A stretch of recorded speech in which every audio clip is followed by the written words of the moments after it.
मेरी कहानी शांति से नहीं, रणभेरी की गर्जना से शुरू होती है। जब पश्चिम से एक तूफान उठा जिसे दुनिया सिकंदर महान कहती है, तो उसने सोचा भारत के राजा भी बाकी राजाओं की तरह घुटने टेक देंगे। लेकिन उसने मुझे नहीं जाना था। झेलम नदी के किनारे जब बिजली चमक रही थी, जब हाथियों की चिंगाड़ और सैनिकों की चीखें हवा चीर रही थी, मैं अपने हाथी पर खड़ा था। आंखों में डर नहीं, सिर्फ प्रतिज्ञा। मेरे हाथियों ने सिकंदर की फालें तोड़ी, मेरे योद्धाओं ने मृत्यु को आंखों में आंखें डालकर देखा। घाव मेरे शरीर पर थे, लेकिन आत्मा अब भी युद्ध में खड़ी थी। जब मैं घायल होकर भी गिरा नहीं, तो स्वयं सिकंदर ने पूछा, तुम्हारे साथ कैसा व्यवहार करूं?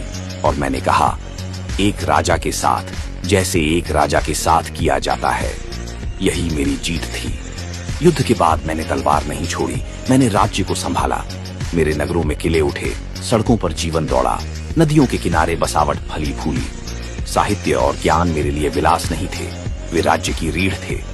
कथाएं रची गई, वीर गाथाएं गाई गई, ताकि आने वाली पीढ़ियां जाने कि वीरता केवल मारने में नहीं, डटकर खड़े रहने में होती है।